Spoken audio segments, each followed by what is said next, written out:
sexo après tout, C'est on vrai, peut. c'est le moment. C'était logique, c'était une belle entrée en matière. Merci Catherine, on vous a entendu. Donc vous êtes là avec nous dans ce studio. Je rappelle, vous êtes sexologue et psychanalyste à Paris. Bonjour Catherine. Bonjour à tous les deux, je suis ravie de vous retrouver. Bonjour Catherine. C'était une belle entrée en matière, non? Mais formidable, parlons de désir, parlons d'amour. C'est ça, vous êtes là pour ça. Voilà, exactement. Très bien. Alors je vais vous dire prédilection. On va répondre à la question. Je sais parler d'autre chose, mais j'adore ce sujet. Très bien. Mais aujourd'hui, on va pas parler tout à fait de ça, puisqu'on va répondre donc à la question d'Alexis. Alexis, il a 27 ans, je vais vous la lire. Une question un peu particulière. Alors, il nous dit donc, Alexis, depuis quelque temps, il m'arrive d'avoir des éjaculations nocturnes. Cela arrive toujours lors d'un rêve érotique, après tout, la question de désir. Comment l'expliquer, Catherine? D'abord, est-ce que c'est très fréquent, ce type de problème d'éjaculation nocturne? Certains parlent de pollution nocturne. Oui, c'était ce qu'on disait pudiquement, effectivement. D'ailleurs, pollution, on disait long sur l'accueil que l'on avait de la sexualité, comme si c'était quelque chose de sale.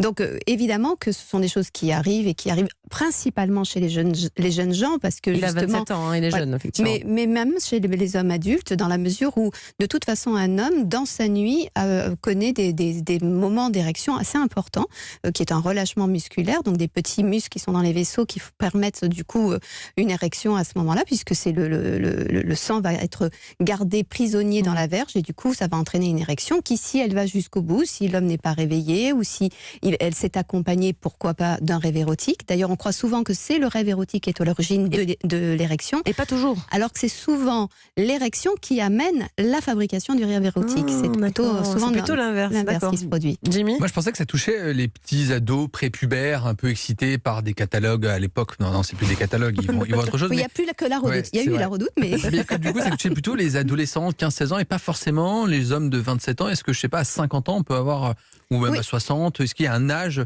à partir du moment où ça s'arrête?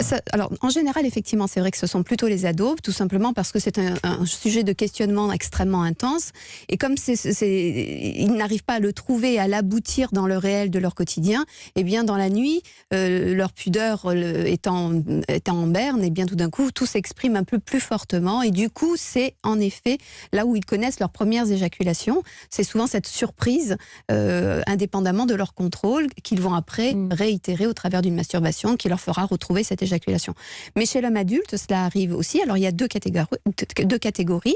La catégorie des hommes qui sont aussi en difficulté avec la sexualité. Et donc, c'est ce refoulement très fort qui fait que du coup, ça leur échappe. J'allais vous dire, c'est pas un problème de frustration un peu dans la vie réelle, sexuelle finalement, et qui la nuit, tout se lâche Alors, ça peut être de frustration par frustration de vie sexuelle, mais pas tellement parce qu'il y a de l'abstinence. C'est de frustration dans le rapport à soi et la sexualité. C'est pas parce qu'on ferait pas l'amour qu'on se met à éjaculer n'importe quand. Vous voyez, c'est pas du tout ça.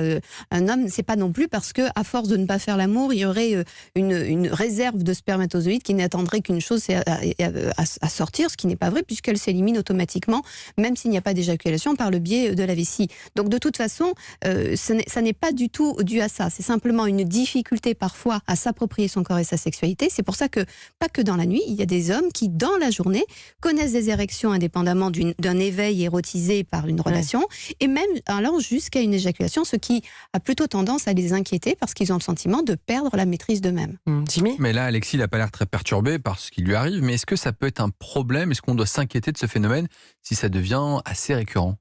Alors, s'inquiéter, non. Simplement, ça pose la question de quelle est la sexualité par ailleurs.